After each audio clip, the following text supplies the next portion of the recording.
Hello, beautiful people. Welcome back. Welcome back. Please buckle your seatbelts, have a seat, enjoy the ride. Here we go. Welcome, everyone, to Athletics LLC. My name is Big League Chu. If you don't know already, if you don't, I don't know where you've been for the last season and quarter, let's call it. Let's go ahead and introduce the three other topics to discuss some fun track and field topics. Clyde, how are you today, sir? I'm doing well, but right off the bat, I have a correction. I had a brain meltdown last week. I was peppered with too many fast, rapid fire questions. Lucious confused the hell out of me, and I had a bad moment. And Jasmine Camacho Quinn is the favorite for the women's 100-meter Olympic championship. I had already picked her, in my brain. I had a moment. I apologize, Miss Queen. 100-meter hurdles? Because you said 100 meters. Hurdles, still having brain meltdown. That California smog is getting to you. Sir Lucious, how are you today, sir?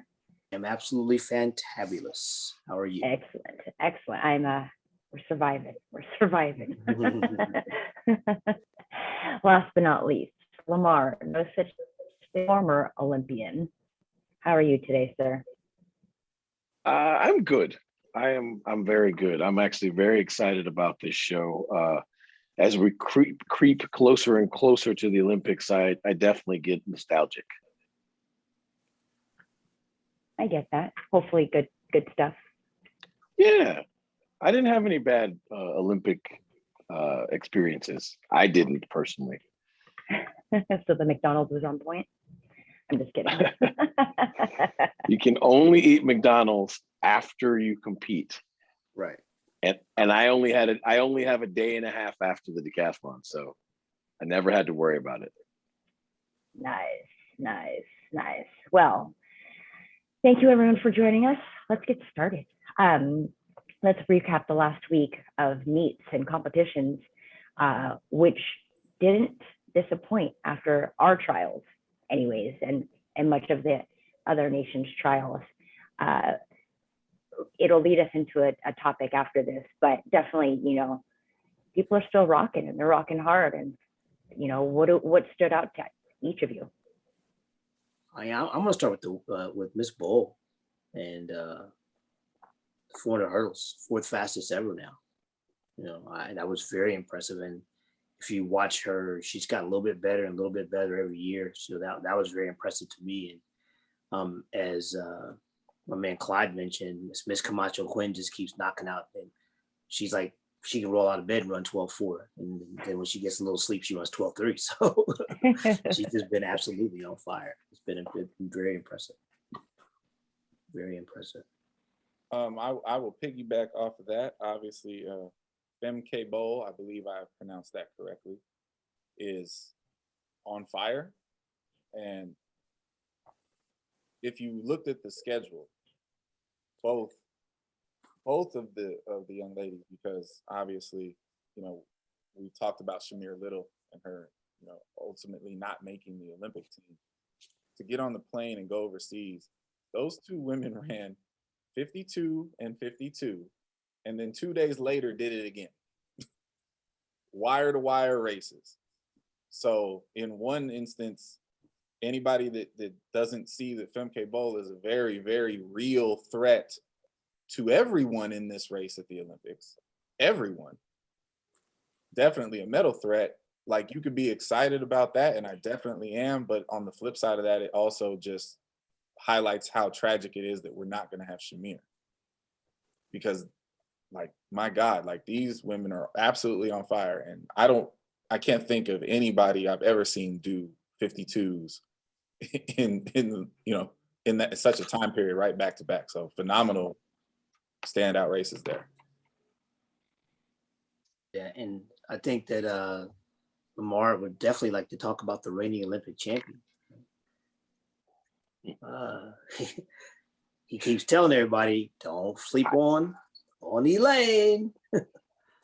I definitely have said that on a multitude of occasions, and look, There are some people, Roger Kingdom comes to mind. Elaine Thompson definitely falls in this category. Some people that in the Olympic year, in the last 25% of that year is usually when they wake up and start doing, hey, remind you that I'm great.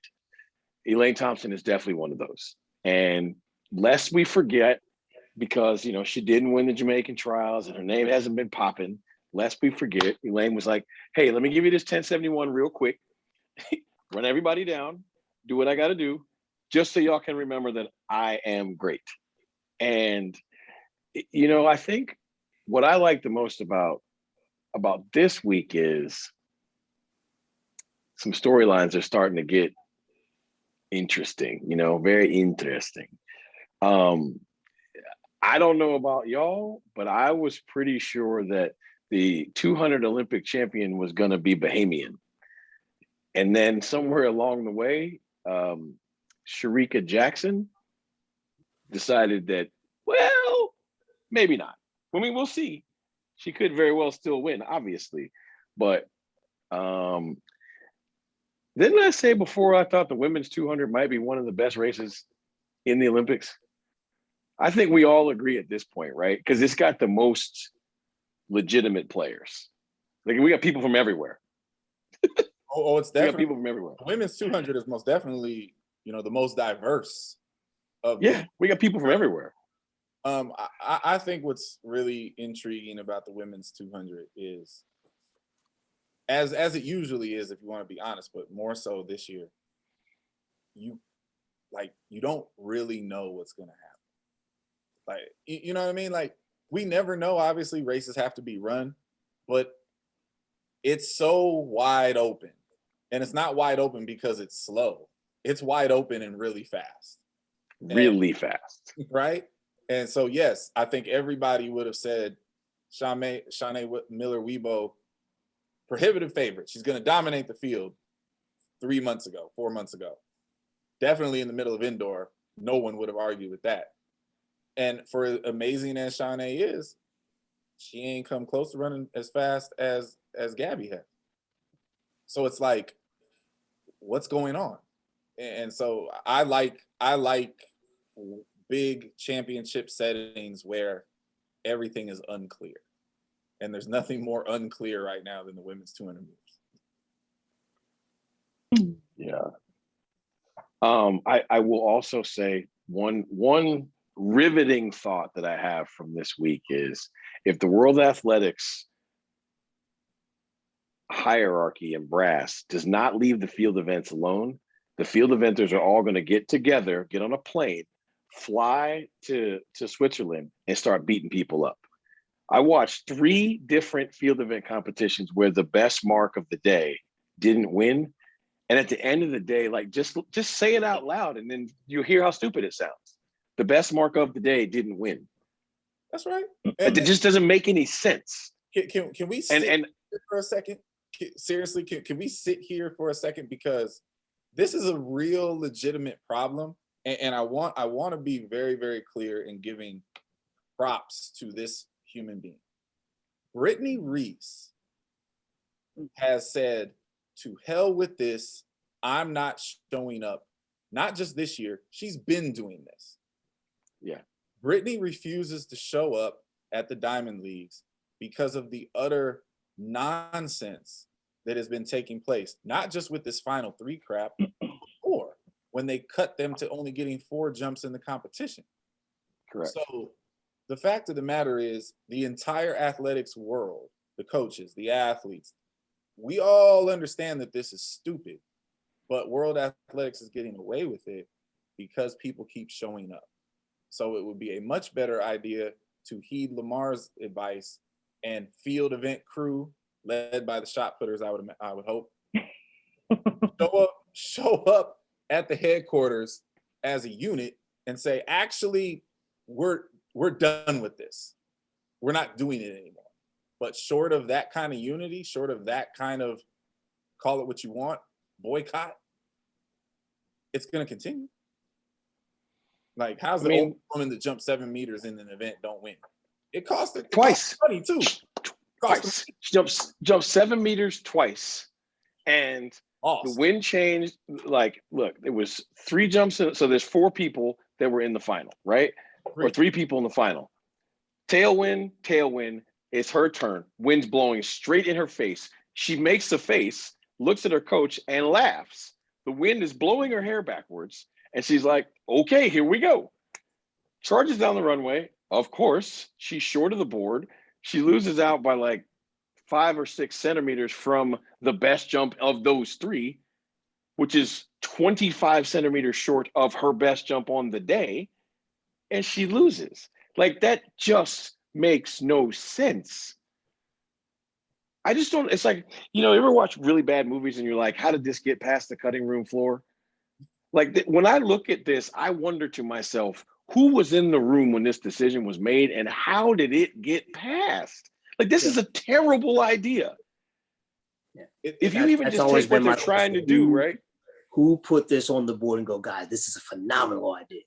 And then who co-signed? Because it doesn't even bring what the one thing they want to try to bring, right? They're trying to make the field events more exciting. Hey, this just in. The field events are niche sports. The people who like them the way they are. The people who don't like them are never gonna like them. Stop trying to change them. You're not getting new fans of the long jump by cutting out the rest of the field from the last jump and seeing who can jump furthest when they're tired. Like, that's not a thing. It makes no sense. If anything, what it is literally turned into is when the long jump final comes, or whatever field event that's currently playing this game comes, everybody's sitting around to find out how much bull is about to go off.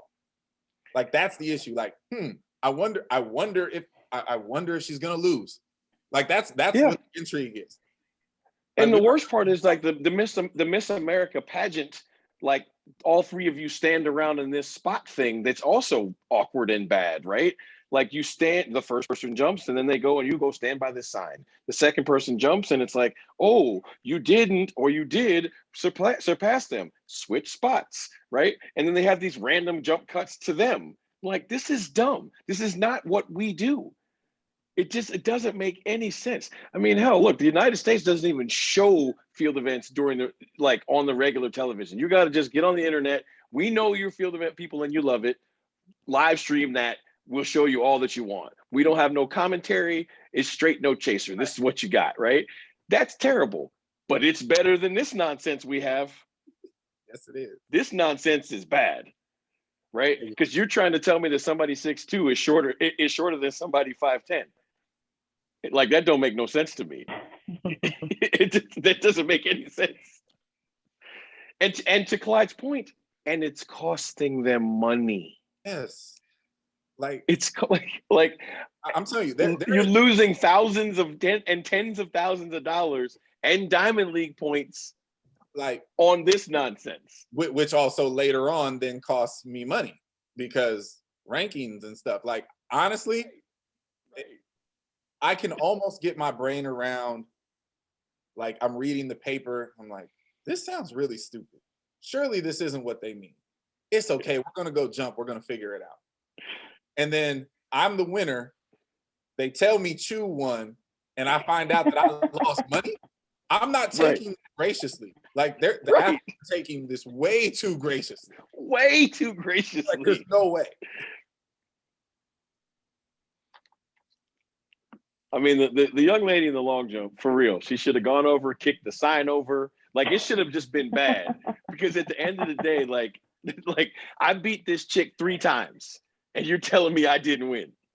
No. She had the 3 furthest jumps in the competition. None of that counts. None of it makes any sense at all. Not one bit of it. Oh my God. And you know it doesn't make any sense because if you try to make it sense in a running event, it will literally make no sense. Right. Yeah.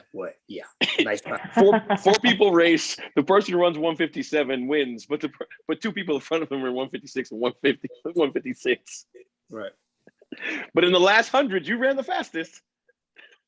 Oh, but to everybody's question, until I get proof otherwise, I honestly think it's drunken trolling. I think they was drunk. They came up with the idea. in the morning, somebody was like, hey, this is probably stupid. Like, yeah, but let's see if they'll take it. Like, that's what I think it is. Oh my God. There's no like, smart people did not, it can't be serious. I think it's trolling. That's what I believe. I mean, these are some world-class bad ideas. This is the moral to the fable. Everybody needs to show up to the voting meetings. Show up to the voting meetings. And that way you have a fighting chance. Because maybe, just maybe, someone would have said something more intellectual than the last three win. So amazingly bad. Was there anything else that stood out? I mean, there was a lot. There was an American, a non-American, I said, that ran sub 9.9. Yeah, Symbine. Yeah, Symbine, yeah. Symbine looked good out there in looked real good doing that. Out there in I'm having another brain meltdown. Budapest. In Budapest. Yeah. And you know what? Like, he's been good for a long time. We're all waiting for him to put it together when it really, really matters. But there's no doubt that if he's going to run like that, he can cause a lot of problems for a lot of people. I mean, if he's going to run like that, he's a medal threat. So, I think we all cheerlead for the American 1, 2, 3, and we would be proud to see that. But I want to see it at least challenged. You know what I mean? I want to see it, have some comp in there. So, hopefully him and Mr. DeGrasse can get themselves up and get it right. Did anybody notice that Mondo Duplantis decided to remind us that he's great? Hey, I love watching Mondo vault. I've developed a more of an appreciation for the field events over the years because I've been lucky enough to be around better and better coaches of the field events.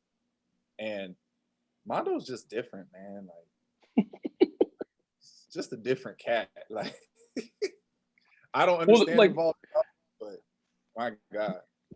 The crazy thing about Mondo is he's the only person in any event in the entire world that has the world best at every age, because that doesn't happen. But he literally has he has the highest mark ever achieved. I think it starts at like age 9, all the way up. Wow. And he's right. Not, and like that just doesn't happen. You know what I mean? Like okay, so you're great at 9. Usually you fizzle out or whatever, right? Or you have peaks and valleys, like literally every year, every age. And he's not remotely old is the issue. Like, He's a baby. Like, if you watch pole vault at the elite level, these days, obviously you have him, and then you got Captain America, and then you got Lavellini, who's the old man in the crew. Mondo's the youngest of all of them. So like, this is only going to continue, assuming he's healthy. Like, it's only going to continue. I mean, watching him attempt, what was it, 615? It was like, wow. Yeah, he dispatches the field and then summarily decides to have a competition with himself. Well, and he's, if I'm not mistaken, he's the youngest of the collegians who even just came out. Yeah. Like, So, he has a chance to have 3 gold medals by before age 30. Right. Olympic gold medal. Yes. Crazy. Olympic gold medal. And like, what, 17 world championships? I feel like they what are they, every 4 minutes? Right. Stupid. Oh goodness.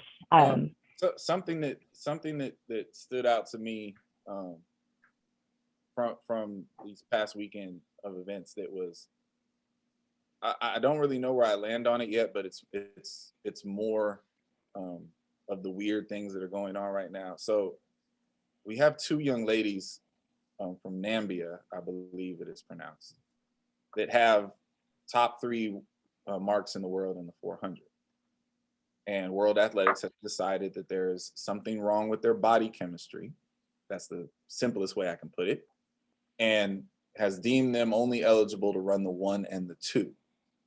Now, we could spend an hour on this, But as far as the races from this past weekend, one of them ran the Open 200 and, you know, wasn't nearly as competitive in that event as she would have been in the Open 4.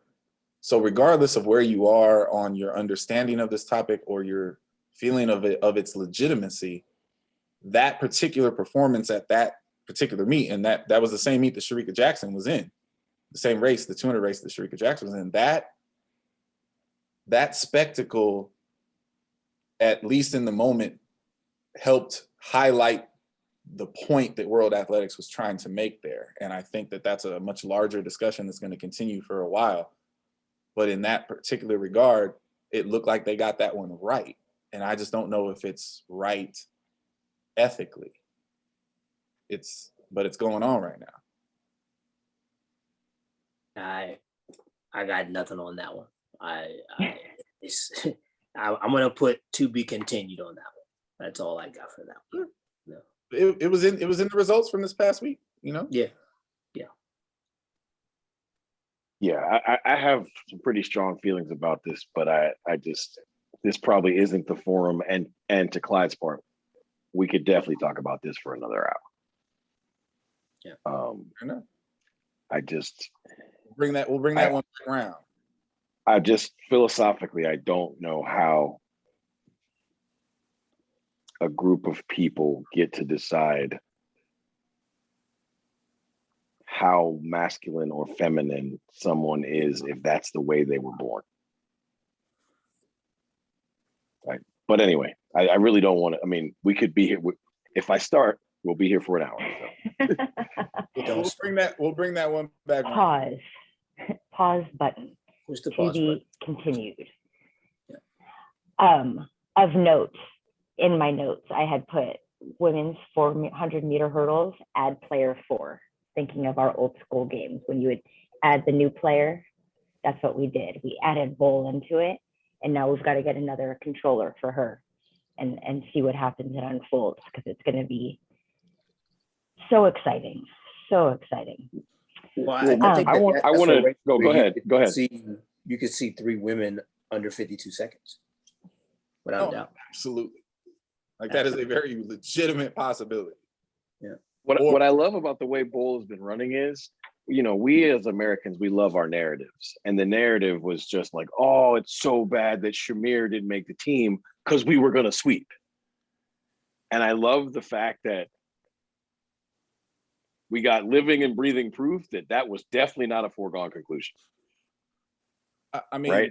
Seriously. I'm rooting for that. I'm rooting for that just because this whole idea that the Olympics plays out like according to Hoyle, it's like, how many Olympics have you watched? The Olympics never play out according to Hoyle. Ever. Like never. Anybody that says that they knew that Matt Centrowitz was going to win an Olympic gold medal in the 1500 is a flat out liar, unless their name is Matt Centrowitz. Right. I mean, the women's 400 hurdles is so good right now. Whoever is in bronze medal position, it's not just like could be, it's likely that the bronze medalist will have surpassed the world record that was set at the previous world championships. Like that's how good the women's 400 hurdles is right now. Yeah. I mean, Anna Cockrell had run 53 seconds. Yeah. And get beat by over a second. Yeah. Maybe 2. I mean, let's be honest. No, Could be 2. Seriously. If she runs 53.3, she could definitely lose by 2 seconds. Absolutely. Oh boy. I mean, I don't even think that one's crazy. What kind of messaging do you, I mean, I guess you can use your WhatsApp or your Messenger. I'm sure you'll have to. Oh, look, this dude, look, if he's right, he's calling me. He's going to message anything. He's okay, now you're going to keep them charged. You know him. Charged. You know, he's going to be, I told you. Oh, as soon as they screaming cross over the line, WhatsApp. it'll be the middle of the night in the United States and be like, I stayed up for this one, baby. I heard mean, the Olympic. You know, the we Olympic know channel him well. subscription I'm has going been to paid. get that phone call. Trust me. That's hilarious. So wait a minute. Let's go back to that. I said that the women's 400 hurdles was going to be the best race in the Olympics and better than the men's 400 hurdles. And y'all said I was crazy. So you see, We didn't say you were okay. We didn't say you were crazy, but look, I'm gonna let you back into that because you didn't know Bo was about to do that. But that's okay. You were, hey, We don't even need the third player. The fact that we have one just further strengthening my argument. Now see, I was gonna let you, as Lucius said, back into that one. But now you're doing too much. If you would have even way too much mentioned Femke Bowl last week, we wouldn't have changed our answer. But today you could have stood up and be like, see, I was right. I told you so. We were having a who's better at the top argument. We chose the men. I still think we believe that. But yes, Femke Bowl now has ultimately let you fall and stumble into being right about that. So congratulations. Anyway, I want to say this though. Do you guys remember, and this is a real question, like, do you guys remember the last Olympic year that had this many world records fall before the Olympics? You got me. Because usually what happens, right, is like they get broken at the Olympics and then at like Zurich and, you know what I mean, like one or two meets afterwards because people are still riding those peaks. Like, assuming that these coaches, you know, and this may segue into something else we're going to talk about, assuming that these coaches like get the peaking part right, which I'm going to assume that they are. I mean, they're coaching Olympians for a reason, right? Like, man, there's so many world records that could go down. And go into like another stratosphere because like Ryan Krauser, like at this point in time, if you told me he threw 80 feet, I believe you. I don't know what he can throw. I mean, look, there's ones that have been broken, and then let's be real, there's a few that we just barely missed. So yeah, you know what I mean. It's all coming. But yeah, and again, I referenced it last week. Product of the redshirt year, man. Yeah, Redshirt. I mean, if you look across the board, high schoolers, collegians, post-collegians, it's just been a phenomenal year. Phenomenal year. Remember all the people that thought that Arian Knight should never turn pro? And now he's 1984 Olympian. Sure, let's leave him in Tampa, right? He can be a Gatorade Player of the Year. Exactly. He'll be good. Oh my God. well, I can't believe he turned down the opportunity to be the Gatorade Player of the Year. well Yeah. played. Yeah. That was well played. I have Very a well. good one once in a while. Yeah.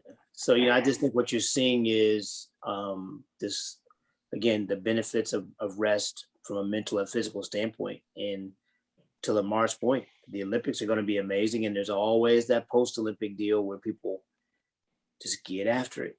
Zurich is going to be on fire this year. Man, if there was a ticket that I could just go buy right now, I would be at the Weltklasse in Zurich. Oof. Well, you've all highlighted my next topic, so let's go there while we're there. Talking about the mastery of peaking, and I mean, we won't know until after the fact, obviously, because who's going to poop the bed and who's not going to poop the bed. But this mastery of peaking is a thing, not that it hasn't been, but we're seeing it come to fruition now because of the redshirt year, because of the time off, because of, you know, being able to notch the notches accurately. What are your thoughts on peaking? You know, has it changed? Have your thoughts changed? Have your theories, methods changed from COVID? No. Care to go first, sir? I'll go. I think when it comes to peaking, when you get it right once, remember what you did. And I think that's what the problem comes is people get it right and then let me change this, it'll be even better. But if it was right, then let it be right. I think also there's people that have never gotten it right and they just want to keep doing more, you know. And that's not a slam on anybody, but I mean, it's just like, I just never understood the whole of I'm doing things very well, but let me change it. You know, and as you guys know me, you know, most people know me well, like I'm a big John Wooden fan, always have been. And he always talked about if you took a player from one year, another from a decade later, they could all come in and warm up together because it was the same system. It was the same thing, you know? And I think that's where the fallacy that people have is when you get it right, remember what you did. Now, forget who said it. Remember when you were at your best. Let's be there again. But like, quit trying to reinvent the wheel. You know, tapering is a very exact science. And when you figure it out, hold on to it. Because I can promise you one thing, same taper happens every year in Gainesville. And that's not to be messed with. It's not even a topic of conversation. I agree with that. I hope I say this correctly. I think that the pressures of coaching high-level people sometimes lead to coaches overthinking and doing too many things, changing too many things, as Lucious articulated. I think that the reason so many people get their peaks wrong is because they're looking at it fundamentally from a backwards perspective. Too many coaches will hit me up and say, what are the workouts that you do during peak time? And I always give them the same answer. Like, I train athletes, I don't train events. It's very specific to the people that I deal with. You got to know your athletes, right? But on this, I think the perspective is different.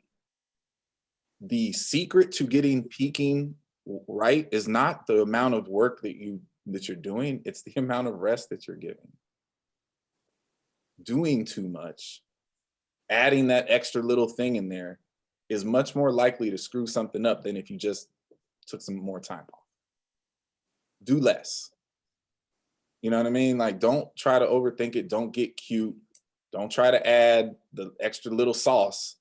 If you have a system that works for you, stick to your system. But when in doubt, leave it alone. Like, I've seen so many situations where, you know, you tried to squeeze out that extra little thing that wasn't even doable and end up getting somebody hurt or blowing a gasket or leaving their best performance in Tuesday's practice when you could have ran fast on Saturday. So, you know, when it's time to get your peak right, less is more. Yeah. You know, we have talked on this show a multitude of times about the science of coaching. This is what this is. The peaking, last 2 weeks, 3 weeks, 4 weeks, however you do it, right? Everybody does, not everybody does it differently, but there are a lot of different ways that it's done. This is the science of coaching, and it's not in a book. You can't call Sir Lucious up and say, hey, what did you do for the last 4 weeks with Joseph Fambolay? Okay, he'll send it to you. It will do you no good because you don't have Joseph Fambolay. I mean, and so this is the part about learning your craft as a coach. And this is your part about learning your body as an athlete, because this is the other part that people don't get. In professional track and field, it's a symbiotic relationship at the successful people between coach and athlete. They're on the same page, right? There's a trust piece there. Coach has to listen to athlete. Athlete has to listen to and trust coach. And in the peaking portion, it's never more important than that. I feel bad when I see peaking go awry, because I mean, maybe it's because I was in the Olympics and I understand the finality of once every 4 years. But, look, Kate Grace is running ridiculously well. She ran 157 twice within 8 days of the trials being over, right? That's great for her, but that will never replace not being on this Olympic team. I mean, look, Kenny broke the world record in the year that she didn't make the Olympic team, right? Am I correct? Yep. So Dan O'Brien broke the world record in the year that he didn't make the Olympic team. So look, good things can come from not making teams. So I don't want anybody, I'm not throwing shade. Please, everybody hear me. I'm not throwing shade at any athletes or any coaches. I just think that the science of it is a long time ago, we had a whole conversation about people wanting handouts. There is no handout for this part. This is where you got to get your hands dirty and your mind dirty. Get out of your comfort zone and go spend time with people who are much better at this than you to learn how to try to do this. And I say it that way because you still got to go home and break your own eggs to make your own omelet. Yeah, I think that, you know, a lot of this too, when in Olympic years, like with Miss Grace, it might not have been a miss peak. It might just been her putting too much pressure on herself at the trials themselves. Exactly. Yeah, Shamir Little, she's the fifth best woman in history. She never made Olympic team. She had one bad hurdle. She came up on the hurdle awkwardly, and she lost her balance and she couldn't be up again because clearly she's in phenomenal shape and has been all year long. It was just one bad misstep. It wasn't a peaking mistake. It was just I wouldn't want to call it. It's a bad luck, you know. And I think that, you know, you have to understand the pressures of competition, the pressures of the meets. There's a lot of things that factor into this, but again, it's something that if you want to be a great coach, if it's something that's just really serious about, you have to figure out the tapering and peaking piece. It's the most important part of it all.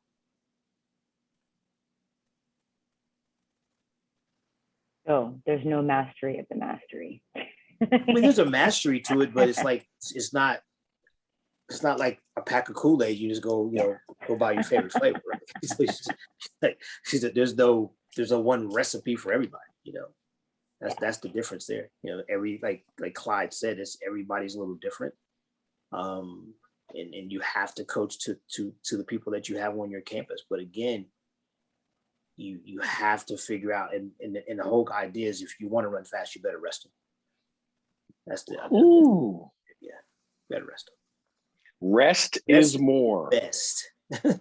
Rest is more. Sit your butt down somewhere. That today's workout. Sit down. Shut up. Chill out. Importance for coach and athletes to hear alike. Oh yeah. Athletes, that was not just to the coaches. Indeed. Oh my goodness. Oh my goodness. Coaches, we give you permission to show this to your athletes. There's no foul words that were said. Exactly. This segment is Micah approved. I know. Yes. I love it. Yes. I love it.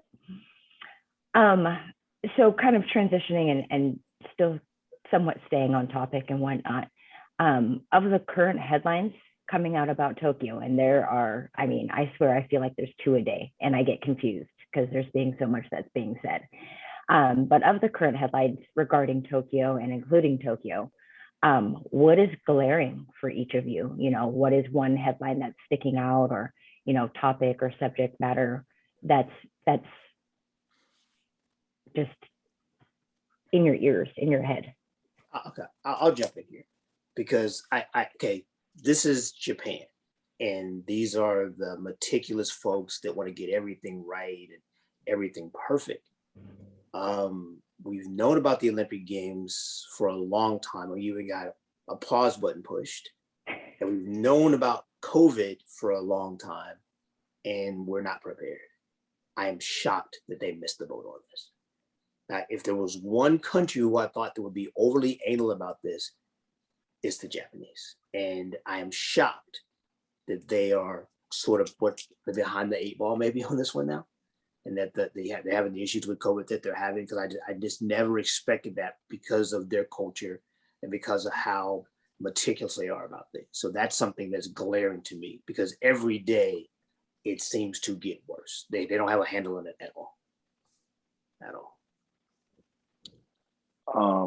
You know, that's a perfect segue into what my, I guess, take on this would be, is that there is an overabundance of conversation and media outlets about what's not at the Olympics.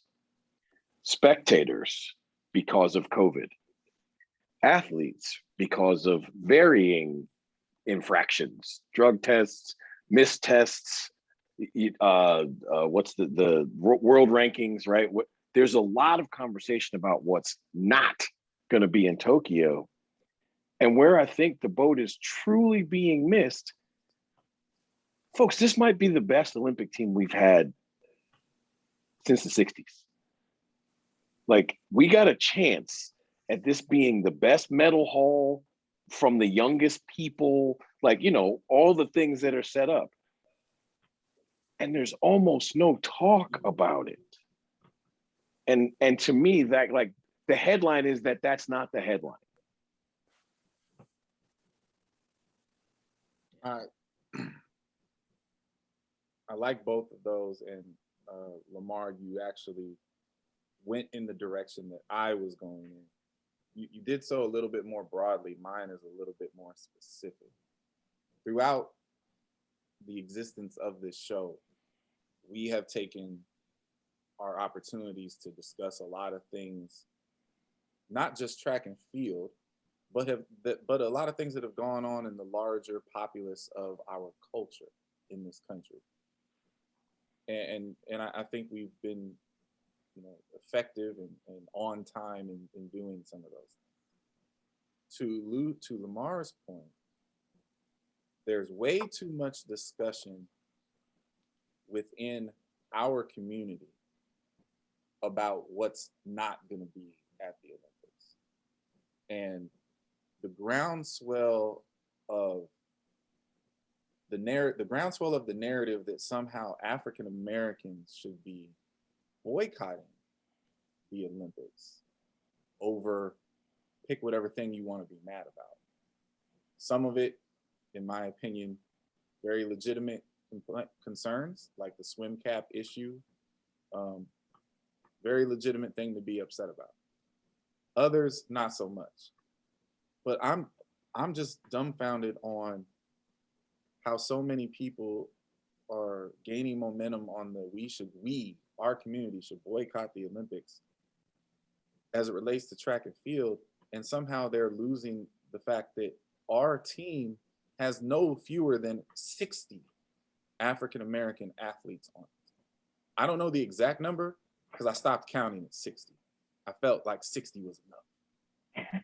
There are 60 men and women who have trained for years, some most of their lives, who have fought through a pandemic, who have fought through injury, who have fought through contract disputes, who have fought their way back from obscurity, some who have just arrived on the scene. And they're all going over there to represent all of us.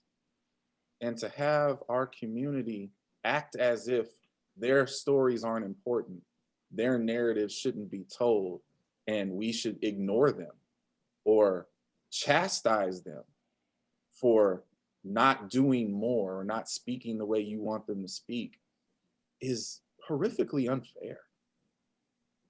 And whether you realize it or not, and as insiders, we realize it, that particular narrative is causing strain within the community of athletes.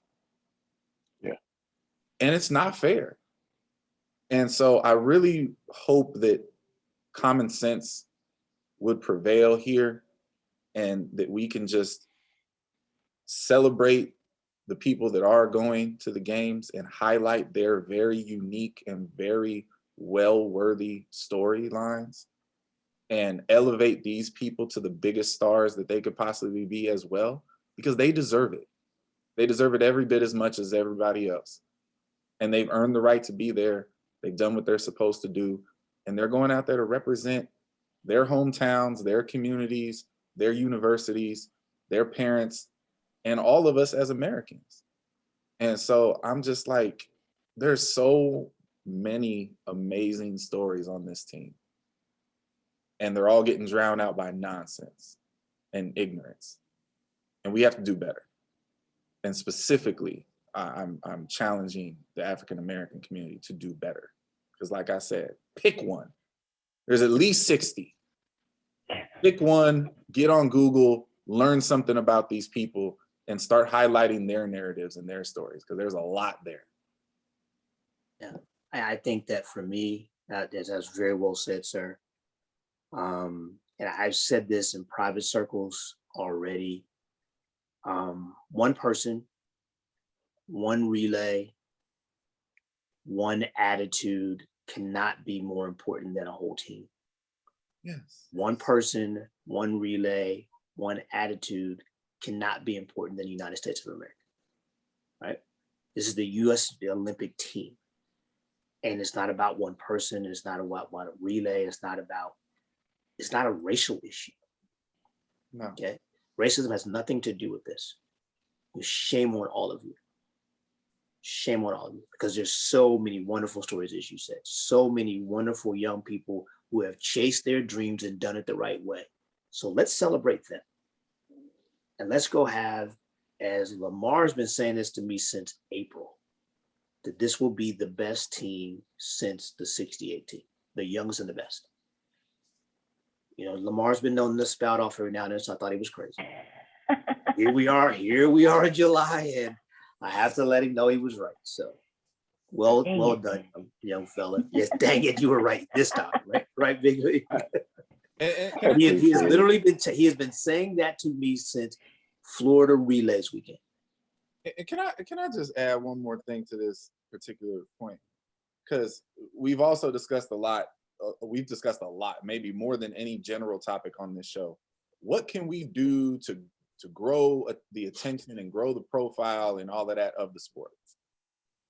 If this is the type of attention growth brings, I don't want it. I want to go back to pandering to the people that know what they're talking about, because I can't take another week of people who have no idea what they're saying being incredibly loud and wrong. I'm looking at you, celebrities. Stop talking. You don't know what you're talking about, and you sound ridiculous. But it's even the athletes.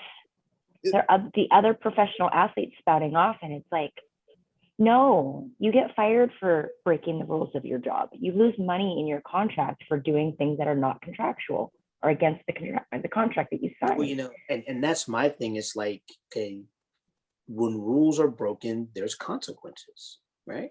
You know, I read someplace where a prominent NFL player said we should boycott the Olympics. Well, then why didn't you not play when they didn't let Kaepernick play?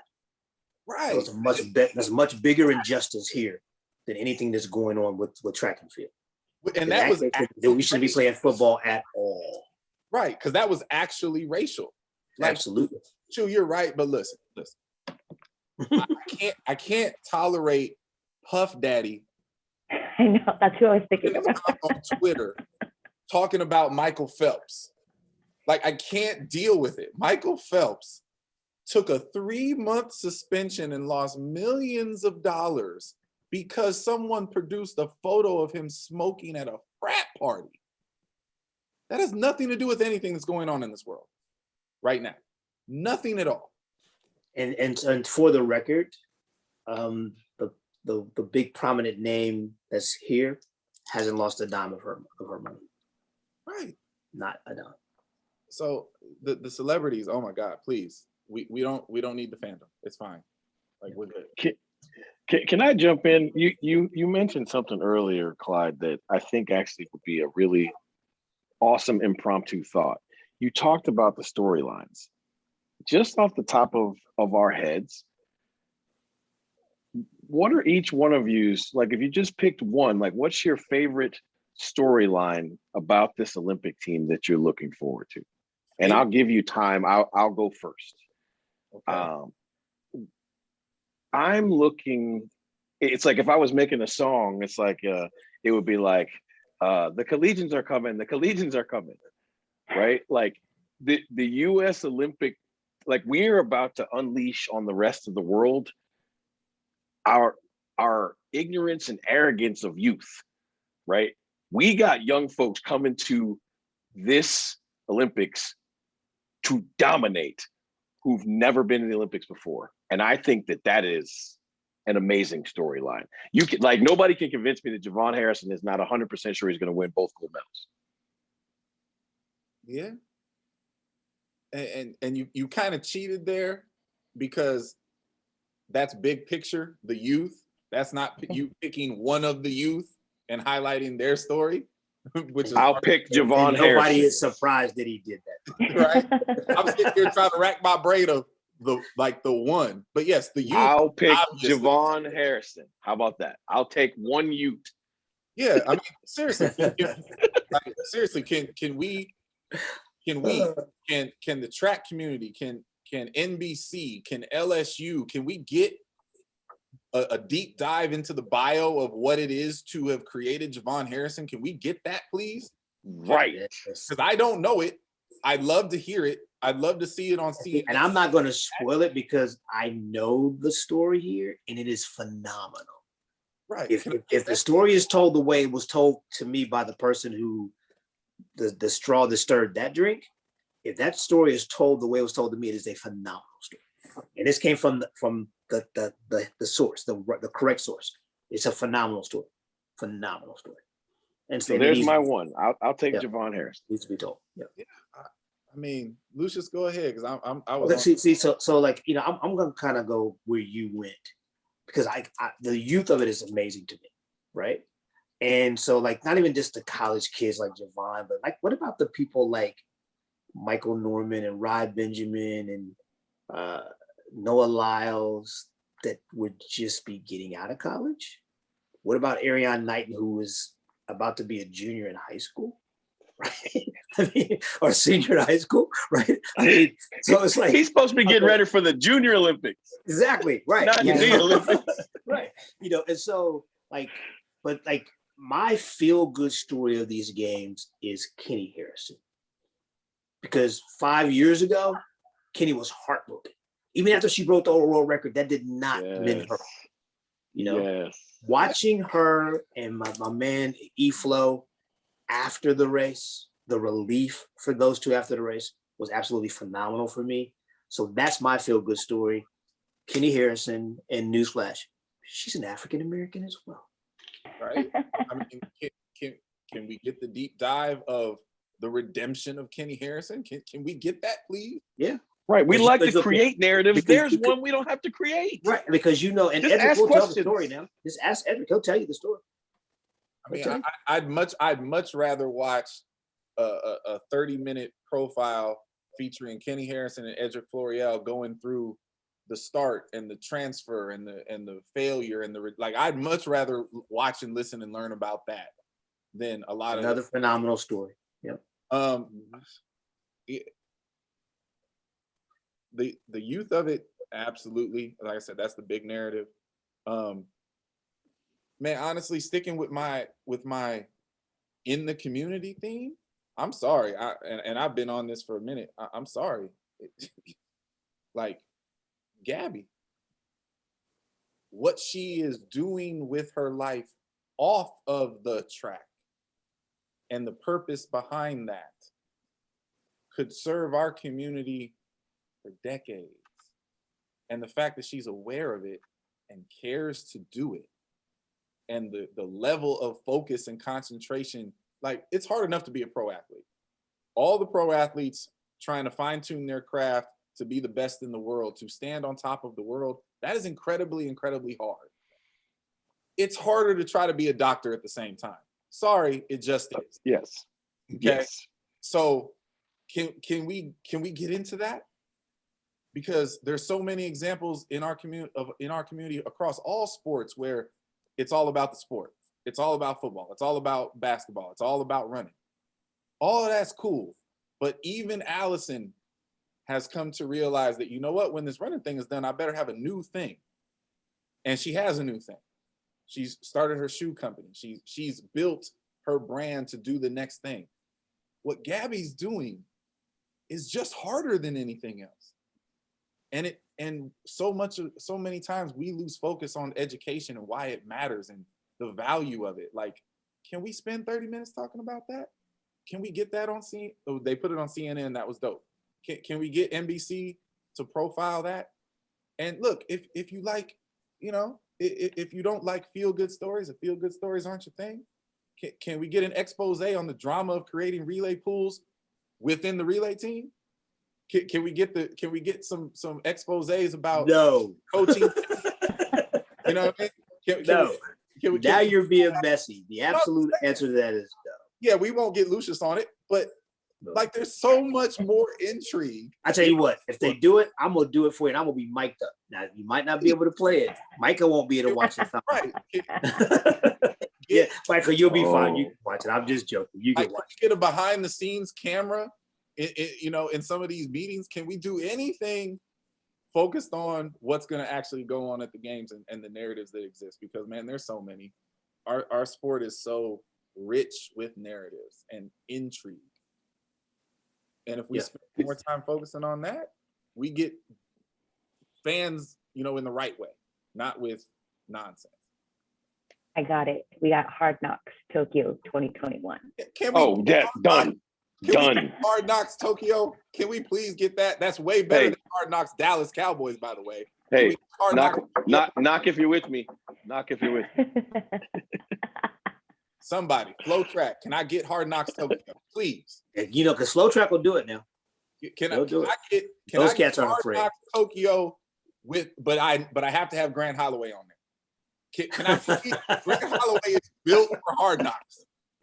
Can I For sure. Okay, so now I'm gonna let you know right away. This Micah cannot watch that. No. No. because look, just you think look when he and I are in the spotlight, we're very cordial. When we're in the lab, it gets a little bit messy sometimes. A little messy. Man, But he likes it. He likes it like that. So hey, let's go. Netflix. I need Hard Knocks. You know, Now we're Netflixing No. it. Wow. no, for sure. Big League, I have been literally demanded that we make sure that we get your opinion on these topics more often. So you Oh. definitely have to give a one that you're Storyline. looking for, a You storyline know, that you're looking forward to. This one flies under the radar a lot, very often. And when I say it, people are gonna be like, "Oh yeah, B Reese been Oh, a yeah. beast for so long." See, because she's done it for so many years, has so many titles, and you know, she's the matured athlete of the group in that realm. And it's like, what is she not gonna do? You know what I mean? Like, it's not what is she gonna do, it's what is she not gonna do. Is like Brittany's like that older guy that walks out on the basketball court. People are like, who's this cat? He can't play. And then he Right. drops about 30 on him and like, wow, you know, and then walks off like, Broken I'll ankles see and y'all everything. again next year. Right? Mhm. That's B. Right. No, and that's rightfully so. To that point, again, I don't want to see the documentary on the greatness of Brittany Reese 10 years from now. I want to see it now, Mhm. when she's still out there in the ring taking punches and throwing them. I want to see that now. And there's no Mhm. reason. I know one thing that had better happen. If Brittany Reese is not carrying the flag, we have a problem. I said it before. I will stand on the table and keep saying it. If Brittany Reese is not a U.S. Olympic team flag bearer, we have a problem. Well, without even I being make funny, are we having open ceremonies?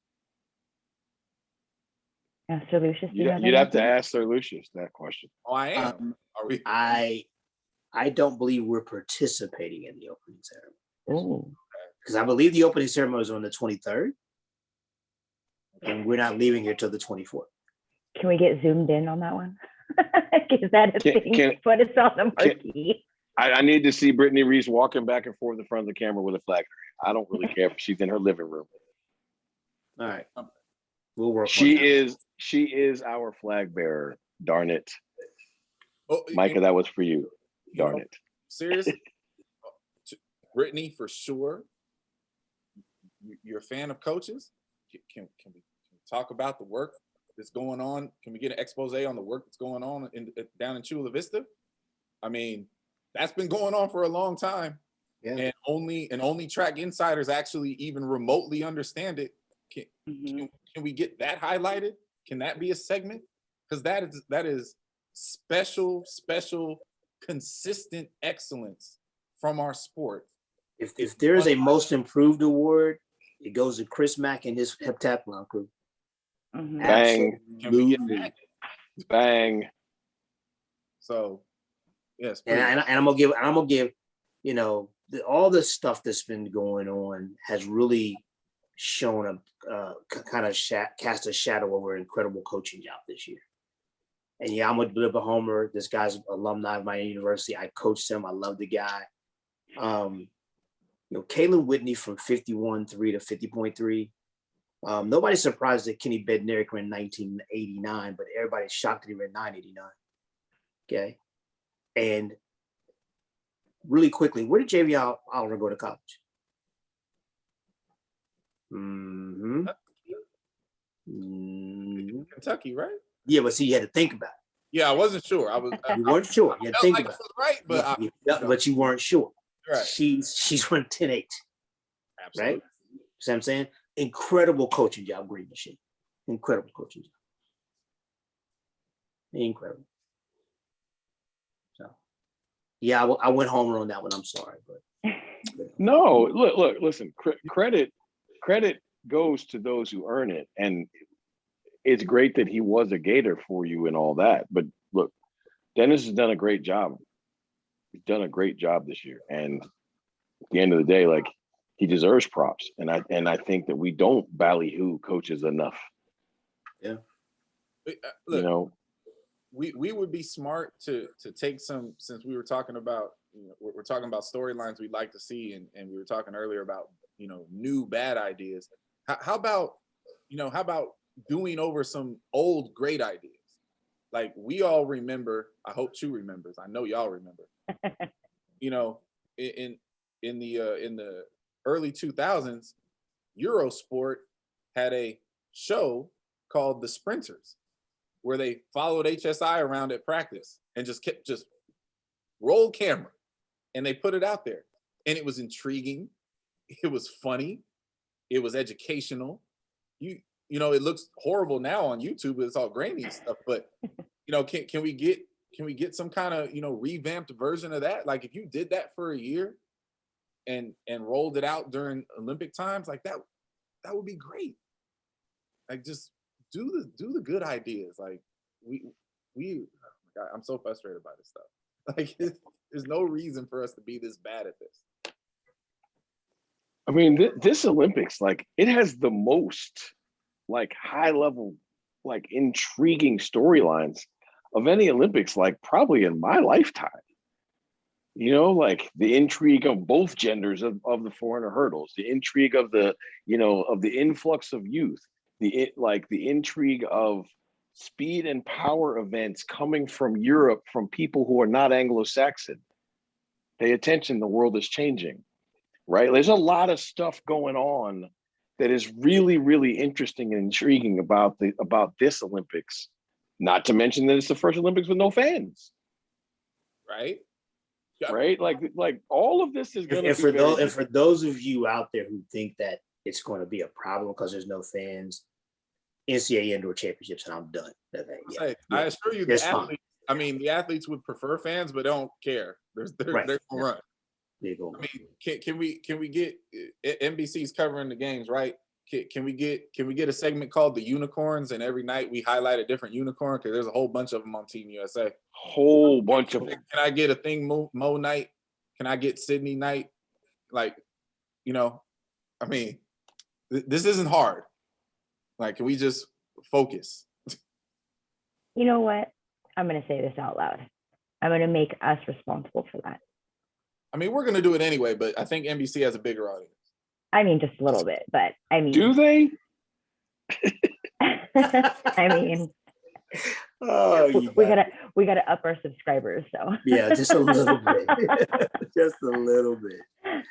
No, but I think that is something, you know, whether we take that to social media, or, you know, we take it to the next upcoming shows and whatnot, just keep talking about the people like we've been talking about Gabby, talking about Brittany, talking about Dennis Mitchell, talking about all these people who are impactful and doing things for our sport. Like, it's a thing, and it can't be unsaid anymore. Like, it has to be screamed from the mountaintops. I mean, the two lower tiles like to say that, you know, like, we have to stand up, we have to speak out, we have to be loud about it, and it just can't be ignored anymore. And so who better? We like to be loud and paid attention to for the right things. So Yeah, we do. Like, as a fan, let this wash over you. The reigning world champion in the 400, the assumed gold medalist in the 400, and the guy with the fastest 400 time in the world are 3 different people. Just let that wash over you. Because anybody tells me they know for sure who's going to win the men's 400 is a liar. The prediction. Let's not call them a liar because they really believe they know. Hey, they might be confused. Let's not call them a liar. Okay, fine. They're confused, very confused, or they're just passionate about their pick. Let's put it that way. Look. I just think that's an event that like just kind of speaks to all of this, right? Like, there's so many really, really awesome storylines and takes on all this stuff, right? Like, there need to be watch parties of the Olympics with prediction contests, right? Like, because this stuff is going to be awesome. And speaking of which, we all know that we did a way too early predictions for the Olympics, and that was fun. But and I guess, are we letting Lucious sit this one out again since he's in coaching role officially? I say yes. So we're gonna make predictions next week. We're gonna do predictions next week. I feel like he should have to play this time. I'll play. I'm not scared. So we going 4-way. We going across the board. Okay. Oh, next week. man. Next week. Oh, man. It's on. Oh man. Challenge accepted, young fella. I love it. I keep winning. I need some. No, you- hold on a here- second. No. See, here we go. No. You took an L from me. I can't speak for anybody else on these tiles. Yeah. I won the only contest we've had this year. I won. Chew. Remind him that is NCAA basketball, sir. Yeah, you won basketball for sure. Okay, that's all. That's for the record. That's the only contest I've been in. So that's what I'm saying. I'm undefeated. That's all I gotta say. You're defeated. I'm undefeated. There you go. Oh my. Yeah. Who? See, first of all of y'all were so horrible in the NCAA outdoor picks. We didn't even talk about it. That's how bad y'all were. It was an ugly W, but it was a W. Oh, so you won that? I did. He did. But it was in a I lot, won one gender, and the other gender was so bad that I lost the overall title. What it was is like we. No, wait, hold on. This is the analogy. Clyde is USC women's 4x4 in the last leg. Okay. That's what it was. Okay. Or Notice. a better analogy is we That's fun. all pulled our hamstrings 100 meters into the 400, and I just so happened to limp across the finish line faster than they did. Yeah, but because got there first.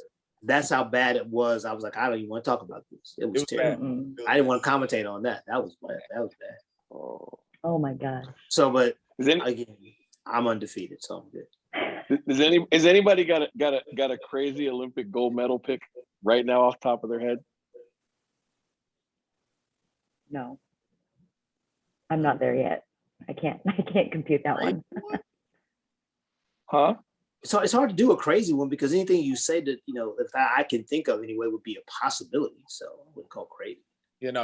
He's asking for outside the box, and I don't think exactly. I can't. Think so. Yeah. I'm not hurting my brain like that. But you know what? Here's and I'm not making this prediction, but this is as close as I can get to one off the top of my head. Outside the box. Arian Knighton wins the men's 200. That's as close as I can get to outside the box. That's outside the box. Cole Hawker wins men's 1500. Very much outside the box, but a tactical race could work out in his favor. He is kamikaze like that. I could see it. I could see it. You can't say kamikaze when it's in Tokyo, sir. Oh my God. Oh. Okay. Let's move on. Yep. Back on the rails, Chew. Put us back on the rails. Come on, big league. I'm sorry. Is that culturally inappropriate? Clearly it is. Clearly it is. Well, I believe it coming from Chew. I ain't know. You learn Exactly. something every day. All right. Now you know. Oh goodness. Oh goodness. That was funny. That was really funny.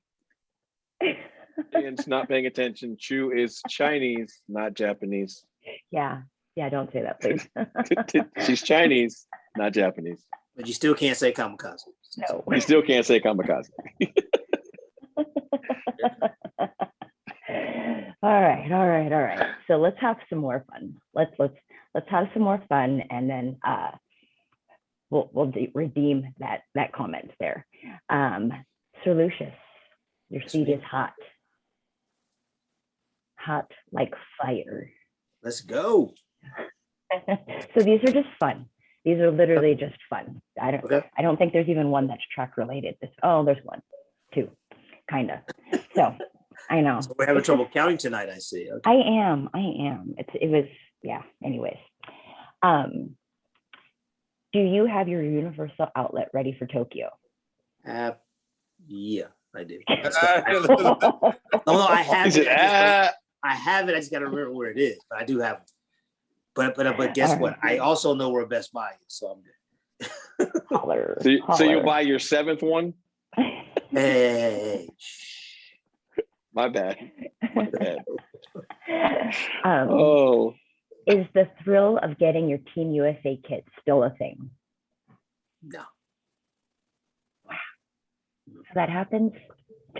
You just crushed the dreams and souls of so many people. Oh no, you said I thought it was a thing for me. Yeah, no, for you. No. No. I mean, I'm not. That's. Yeah, you're not that sentimental with things like that. I mean, I'll be honest with you. Most of the times, after the game's over, I'm going to give it away. So. And that I did figure. So yes. So I say that salty because I was supposed to be in Costa Rica with a senior NACAC team this week already, and I didn't get a kit. Yeah. So I say that salty. But anyways, moving on. That's my pity party. Okay. What sleeper event are you excited to see unfold in Tokyo? Yeah, I really want to see the triple jump, because the king's not there, right? So let's see who wants to be the king now. I really want to see the men's triple jump. And I really want to see, because there's a lot of players in the race, even though there's a dominant player right now, I really want to see the women's 100 hurdles as well. This just from a pure excitement standpoint, because I mean, you're going to line up 7 or 8 girls and run 12.5. It's going to happen. Somebody's going to run 12.50 and be 8th and be salty about it. Right. So there's my other storyline, is the marriage relationship between Will Clay and Queen and how that functions. Because they're both in the Olympics.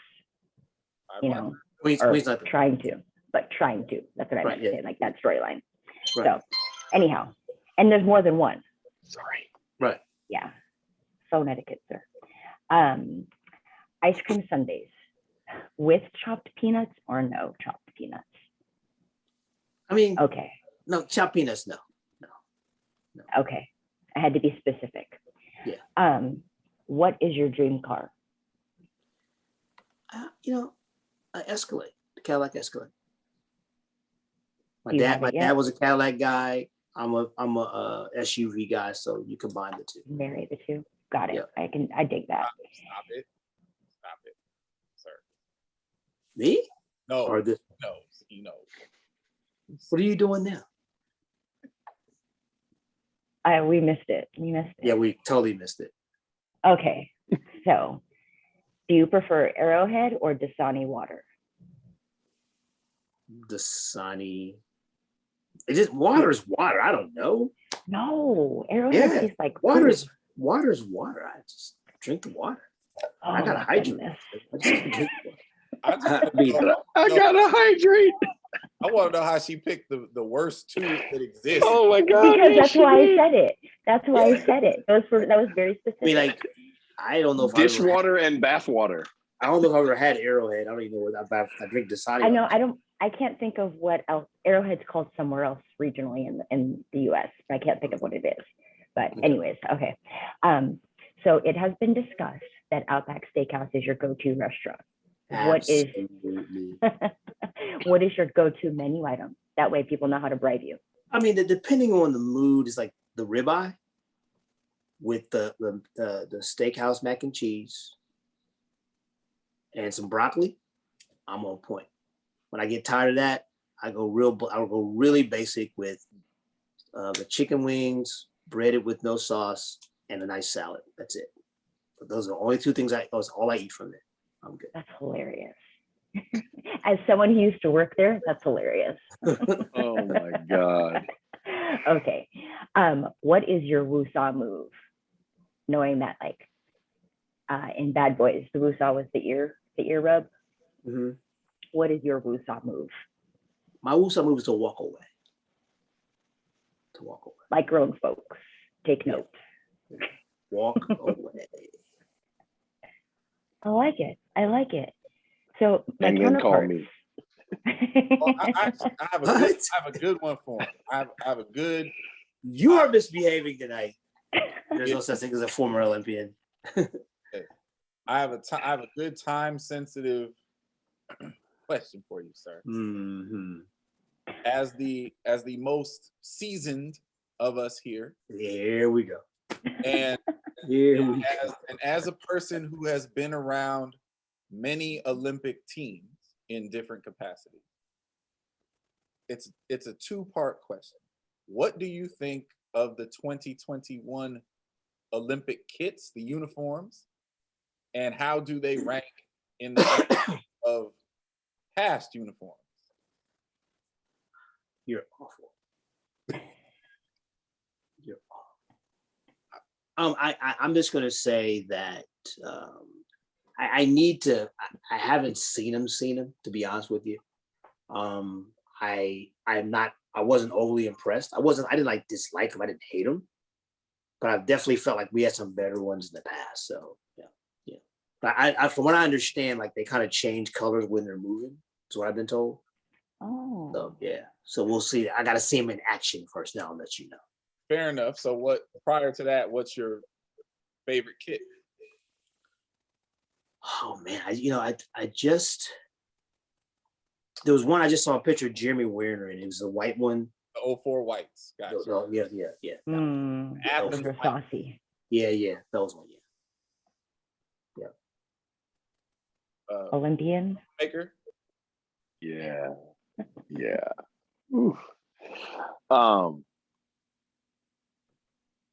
Are you a pin or kit trader? It depends. Like I have been on occasion. Like if I've got a long list of people that want stuff, so that I'll trade stuff, so I can come home and give that stuff to them. So I don't have a list right now, so people don't start calling me trying to get a list. But It's COVID. You can't take stuff. Exactly, I can't make stuff. But I think it was in 2012. I'm big time pen in 2012. I came home with a ton of pens. And so that was the one, that was the biggest one for me in 2012. I don't know why everybody was just exchanging pens with me that year. I don't know why. I never really got to pin trading the first time, which is weird because it was in Atlanta. But I was like dialed in by the time we got to Sydney. Man, I was on like a full-fledged hunt. Yeah. Because Like, and that's it's the other part. fun. It becomes obsessive, right? Because like you get one and somebody goes, look what I got. Like, oh, I gotta find one of those. And then the next thing one you got, will you trade me? I'm like, I'll trade you if you can get me one of those. And then before you know it, you just pinned out. Cool. If your credential is not pinned from top to not quite bottom, but if you don't have pins up and down both the lanyard arms, you're not doing your job. Right. Wait, Exactly. so here's my question. You got to at least come home with 15. Right. What are you trading for pins? Like if Like you're not going USA, pin for pin. you go pin, yeah. You So do you have multiple USA pins? Oh no, you have a pocket. Oh no, full. so they give you a bag. Can you see my Oh. hands? They Yeah. give you like this size Ziploc bag full of pins. Right. Okay, so it's like the United Way Which- bags of pins, and then Yeah. So you're supposed to trade barter. it. Okay, got it. Oh, yeah. And I didn't know it's that. so bad because it's like the American arrogance still works there. Like one USA pin is definitely not necessarily worth one other pin. It's worth 2 or 3 sometimes. Oh yeah, no, that's a Shame fact. on Oh, us. that's a fact. Oh no, That's a that is- fact. Shame on us. Hey, you I gotta- saw the pin. But it's not our fault. I mean, if somebody walks up to you and says, "I'm gonna give you 3 pins for your USA pin," of course you did. I mean, Right. yeah. They like you But don't like you don't have walk to- you don't have around to- like I'll trade 1 for 3, but you they get just offers walk that. up to you and say, "I've got 3." I had somebody tell me they'll give me a hat and a shirt for a pin. Absolutely. yeah, that USA pins happens. are a hot commodity. Jeez. Like I just saw Kareem posted the pin for his country. Yeah. Cayman. Yeah. There you go. The Cayman Islands. I want that pin. And I'm like, dang. I promise So. you, if you let him know you want it, he'll get you one. Oh, maybe. I don't know. Because he's large like that. Yeah. I mean, low key. Plus he happens to like Lamar a lot. So It's my, He does. my That's your brother boy, from you know another that. mother. you know that's your boy. That is my brother from another mother. Yes, he is. Oh man. See, look. More hard knocks. Yeah. Pin trading. Now, there's no question. Listen, that will be an incredible Hard Knocks episode, because there are people who've been to multiple Olympics. They know that there are people who buy full Olympic packages and go to the Olympics for 16 days in multiple countries just to pin trade. Like, there are people who go to the Olympics and spend 16 days in another country and go to like 1, maybe 2 athletic events, but they pin trade the whole time. Excuse me. So what I just heard in my head is Beanie Babies. Like late Yeah, 90s. absolutely. Yeah. Yeah. Wow. Well, that was very revealing. I like that one. Good stuff, gentlemen. But let's move on to our heartbeat props, and let's show some love, give some love to these wonderful people that we call human beings. Can I go first? Sure. No, you can't. Yeah, you can't. See, I try to be nice and cordial. Too late. You haven't been cordial all night. Too late. My, not to be all sentimental, but look, my heartbeat props go to all of the current U.S. Olympians. Take a moment to acknowledge the fact that you are an Olympian. The competition that you're going to go to is going to go the way it's going to go. It may go great for you. You may also have a lifetime worst. I clearly don't wish that on anybody, but just understand this. It's still the Olympics. Take a moment to relish in the fact that you are an Olympian.